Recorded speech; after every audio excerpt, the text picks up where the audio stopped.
Bagi Anda atau keluarga Anda yang mungkin rutin mengkonsumsi aspirin buat mencegah serangan jantung atau stroke, sebaiknya hati-hati karena ada efek samping dari aspirin yang bisa menyebabkan pendarahan di lambung maupun di otak. Tapi gimana kalau ada cara alami, bukan obat, tapi suplemen yang khasiatnya juga sama ampuhnya seperti aspirin, bisa untuk mengurangi dan mencegah plak di pembuluh darah. Simak videonya sampai akhir.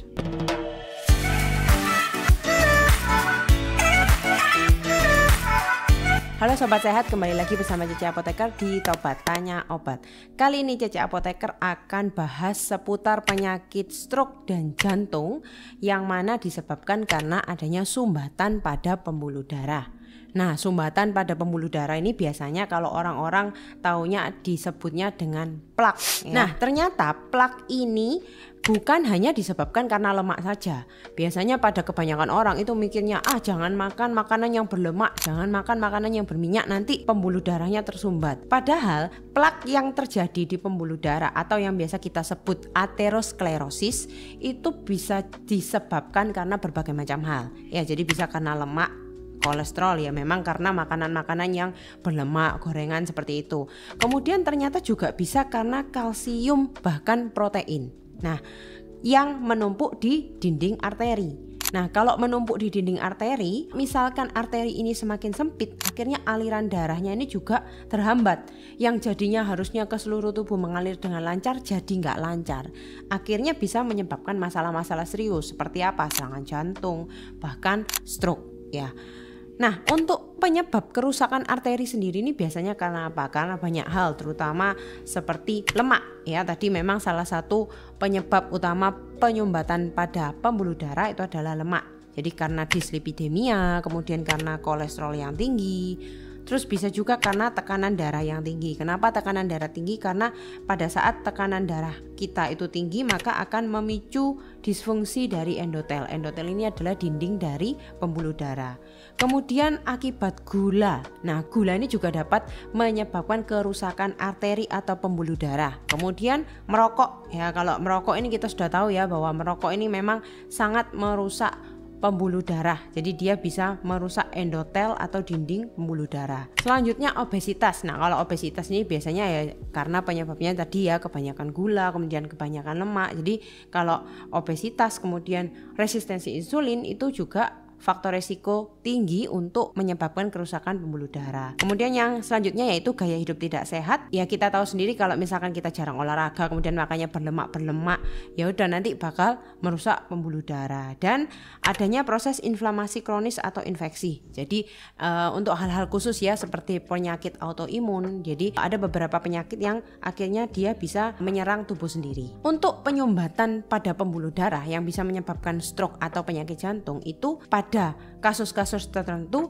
akan diberikan obat oleh dokter yang namanya aspirin. Nah, kalau misalkan mungkin teman-teman atau mungkin kerabat punya riwayat penyakit jantung atau stroke, itu biasanya ada salah satu obat yang biasanya disebutnya fungsinya adalah sebagai pengencer darah. Nah, salah satu obatnya yaitu biasanya aspirin. Kadang juga bisa diberikan warfarin ya. Nah, tapi yang sering dikenal adalah aspirin. Nah, aspirin ini sebenarnya obat apa? Padahal kita tahu ya kalau aspirin ini sering juga digunakan untuk mengobati nyeri. Tapi kok bisa digunakan untuk mengobati atau mengencerkan darah? Nah, aspirin sendiri itu adalah anti-inflamasi non-steroid atau dia itu termasuk golongan NSAID yang memang dia itu punya cara kerja untuk mengatasi nyeri, kemudian untuk mengatasi demam, kemudian bisa untuk anti-inflamasi pada dosis tertentu. Biasanya pada dosis yang lebih tinggi itu bisa digunakan untuk mengatasi nyeri, inflamasi, dan demam. Tapi pada dosis yang rendah biasanya sekitar 80-100 mg itu dia berfungsi sebagai antiplatelet atau pengencer darah, yang mana biasanya digunakan untuk mencegah pasien-pasien yang mempunyai riwayat jantung dan hipertensi itu untuk mencegah serangan jantung dan stroke. Nah, mekanisme kerjanya seperti apa? Kenapa aspirin ini bisa sebagai obat nyeri dan bisa sebagai obat untuk pengencer darah? Nah, kerjanya aspirin ini pada enzim yang namanya COX. Ada COX 1, ada COX 2. Ya, dulu saya juga sudah pernah membuat suatu video tentang analgesik antipiretik obat nyeri. Ya, di situ saya menjelaskan bahwa mekanisme dari obat nyeri itu adalah untuk menghambat COX-1 COX-2. Nah, enzim COX-1 dan COX-2 ini fungsinya itu untuk memproduksi senyawa kimia yang namanya prostaglandin sama tromboksan. Untuk prostaglandin itu yang menyebabkan peradangan, kemudian nyeri, demam, inflamasi, ya. Kemudian dia juga bisa melindungi lapisan lambung ini dari asam dan bisa mengatur aliran darah ke ginjal. Nah, sedangkan tromboksan ini adalah suatu senyawa yang diproduksi untuk berperan penting dalam proses agregasi trombosit. Agregasi trombosit itu apa? Untuk membuat trombositnya ini saling menempel. Ya, jadi untuk membentuk gumpalan darah saat terjadi luka. Nah, biasanya pada orang-orang yang mengkonsumsi aspirin, akhirnya darahnya yang harusnya menggumpal pada saat luka itu jadinya mengucur terus. Aspirin ini tadi, kalau dia menghambat aktivitas dari enzim COX-1 dan COX-2, dia akan memberikan efek analgesik dan antipiretik. Ya, kemudian kalau dia menghambatnya di COX-1 saja dalam trombosit, dia memberikan efek antiplatelet. Di mana nanti yang COX-1 akan menghambat produksi dari tromboksan A2. Kalau tromboksan A2-nya ini jadi kurang, akhirnya trombositnya menjadi kurang lengket. Akhirnya kemampuan buat menggumpalnya juga jadi sangat kurang. Kalau dia nggak bisa nempel sama sekali, nggak bisa saling menggumpalkan darah, akhirnya yang terjadi adalah darahnya jadi lebih encer. Itulah mekanisme kerja dari aspirin. Caranya gitu. Jadi dia menghambat yang semestinya. Harusnya yang trombosit tadi menggumpalkan darah, dia menghambat proses itu sehingga darahnya jadi lebih encer. Nah, tapi beberapa orang untuk aspirin ini memberikan efek yang kurang baik. Ya, efek sampingnya itu nggak enak ya, terutama untuk lambung. Terutama pada COX-1, dia itu juga fungsinya untuk melindungi lambung. Jadi kalau misalkan COX-1 ini dihambat, akhirnya yang melindungi lambung pun juga nggak ada. Akhirnya efek yang terjadi adalah iritasi lambung. Kemudian dia bakal mual, bahkan kalau diteruskan dia bisa jadi pendarahan lambung. Itu. Kemudian kalau untuk efek antiplateletnya, resiko yang sering terjadi adalah pendarahan. Dosisnya gimana aja? Dosisnya untuk aspirin sudah saya singgung tadi ya. Kalau biasanya untuk antiplatelet yang untuk menggumpalkan darah atau untuk mencegah sumbatan di pembuluh darah, itu adalah dosisnya rendah. Ya, sekitar 81 sampai 100 mg ya. Itu bisa memberikan efek antiplatelet. Jadi untuk dosisnya nggak sama ya. Jadi kalau misalkan Anda di rumah punya aspirin, kemudian Anda sakit kepala, pusing, demam, mau minum aspirin yang dosisnya 80 mg, nggak ngefek ya. Karena untuk mencapai efek anti nyeri atau anti inflamasi itu dia membutuhkan dosis yang lebih tinggi. Kemudian sekitar 80% serangan jantung dan stroke itu disebabkan karena gumpalan darah ya, bukan hanya plak yang menumpuk atau karena kolesterol. Bisa juga karena hormon stres ya, hormon stres yang kita tahu kortisol, adrenalin itu kalau tinggi di pagi hari, kira-kira antara jam 6 pagi sampai jam 12 siang itu umumnya terjadinya serangan jantung ya. Jadi hal itu menyebabkan resiko penggumpalan darah terjadi. Jadi sering disebut dengan sindromnya broken heart syndrome ya. Nah, mekanismenya seperti apa? Nah, darah itu kan mengandung sel darah merah, sel darah putih sama trombosit. Ya, kalau trombosit tadi adanya luka, dia itu akan segera menggumpal. Jadi kayak lem. Jadi cepat-cepat nutup lukanya supaya tidak terjadi perdarahan. Nah, aspirin tadi ini memblokir supaya tidak terjadi penggumpalan ini. Nah, kita tahu kalau bahwa aspirin tadi itu efeknya macam-macam, banyak ya. Ternyata ada beberapa suplemen yang khasiatnya itu sama dengan aspirin, tapi efek sampingnya lebih tidak ada karena memang fungsinya sebagai suplemen atau sebagai nutrisi untuk tubuh kita. Yang mana dia itu juga bisa mencegah terjadinya sumbatan di pembuluh darah. Apa saja kita bahas satu persatu ya. Yang pertama yaitu EPA atau EPA ya. Biasanya kita sebutnya adalah omega 3 ya. EPA ini terdapat di omega 3. Dia itu senyawa aktif yang biasanya ada di asam lemak omega 3. Nah, biasanya ditambahi dengan DHA. Kalau DHA ini juga komponen omega yang lain, tapi yang lebih berefek sebagai pengganti aspirin atau bisa digunakan sebagai mencegah plak pada pembuluh darah ini adalah yang EPA. Jadi dia bisa bekerja mengurangi penggumpalan darah yang kerjanya sebanding dengan aspirin dosis rendah. Nah, EPA itu juga bisa menstabilkan plak di arteri. Ya, jadi sehingga bisa mengurangi peradangan dan mengurangi risiko plaknya ini pecah. Manfaat EPA lainnya sebagai apa? Nah, dapat mengurangi hormon stres. Ya, hormon stres tadi salah satu penyebab untuk terjadinya serangan jantung ya. Jadi jangan terlalu stres ya. Kemudian mekanisme EPA sendiri dia juga bisa membuat trombosit ini sehingga tidak terjadi. Jadi tidak terjadi penggumpalan. Dan umumnya dia lebih aman dibandingkan aspirin. Jadi tanpa efek samping ya. Kalau misalkan kita mau dapatkan EPA dari asam lemak omega 3 dari apa aja? Macam-macam ya. Sumbernya itu bisa dari ikan berlemak seperti salmon, kemudian bisa juga makarel, kemudian cod liver oil ya. Jadi cod liver oil ini juga bagus karena dia selain mengandung EPA dan DHA, dia juga bisa mengandung vitamin A, kemudian juga mengandung vitamin D dalam jumlah yang tinggi. Jadi cod liver oil ini bagus sekali.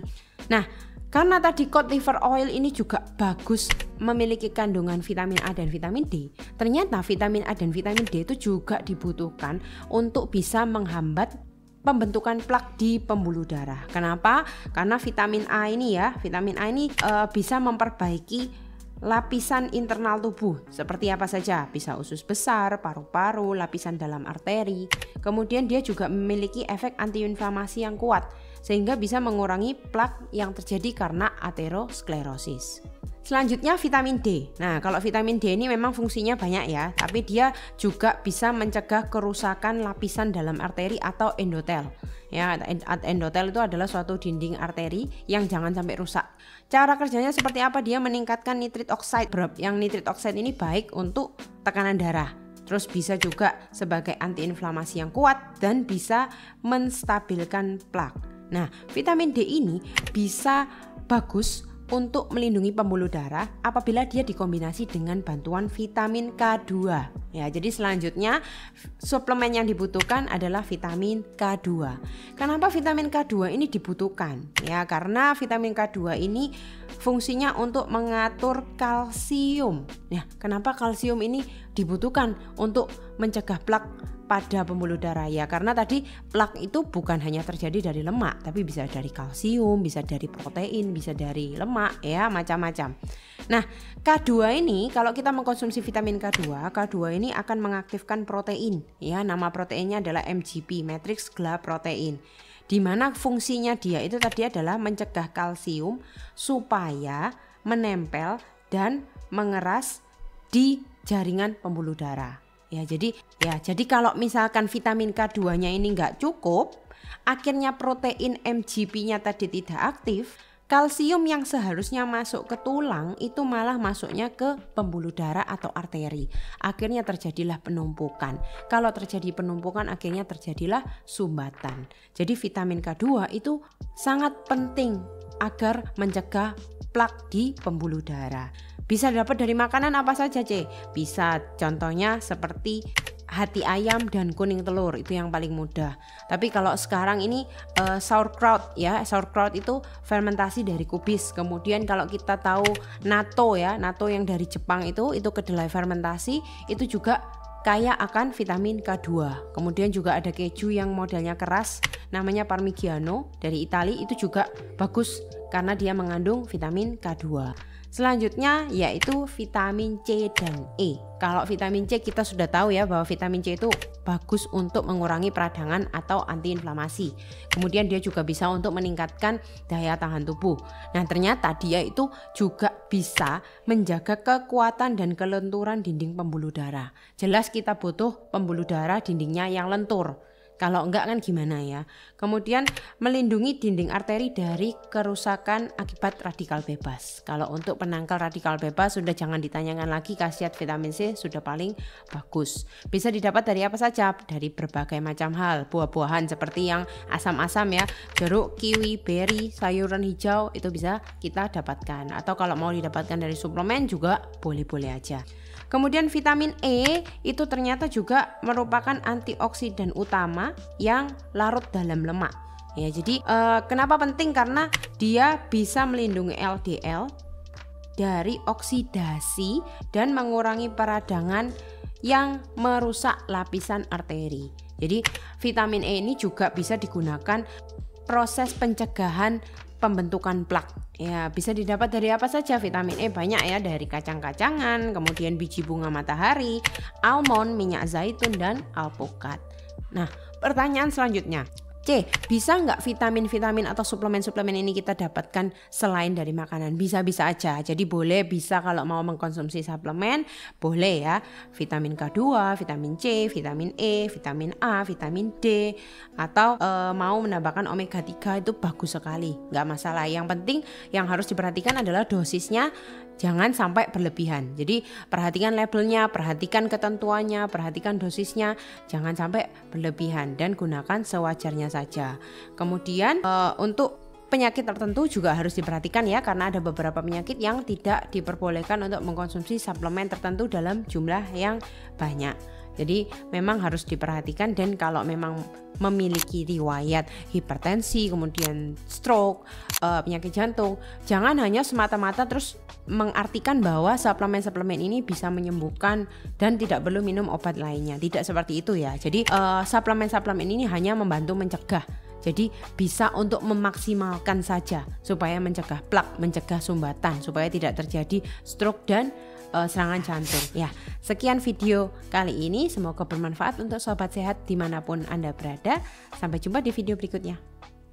Untuk penyebab kerusakan arteri sendiri ini biasanya karena apa? Karena banyak hal, terutama seperti lemak. Ya, tadi memang salah satu penyebab utama penyumbatan pada pembuluh darah itu adalah lemak. Jadi karena dislipidemia, kemudian karena kolesterol yang tinggi. Terus bisa juga karena tekanan darah yang tinggi. Kenapa tekanan darah tinggi? Karena pada saat tekanan darah kita itu tinggi, maka akan memicu disfungsi dari endotel. Endotel ini adalah dinding dari pembuluh darah. Kemudian akibat gula. Nah, gula ini juga dapat menyebabkan kerusakan arteri atau pembuluh darah. Kemudian merokok. Ya, kalau merokok ini kita sudah tahu ya bahwa merokok ini memang sangat merusak pembuluh darah. Selanjutnya obesitas. Nah, kalau obesitas ini biasanya ya karena penyebabnya tadi ya kebanyakan gula, kemudian kebanyakan lemak. Kemudian yang selanjutnya yaitu gaya hidup tidak sehat. Ya kita tahu sendiri kalau misalkan kita jarang olahraga, kemudian makannya berlemak, ya udah nanti bakal merusak pembuluh darah. Dan adanya proses inflamasi kronis atau infeksi. Jadi untuk hal-hal khusus ya seperti penyakit autoimun. Jadi ada beberapa penyakit yang akhirnya dia bisa menyerang tubuh sendiri.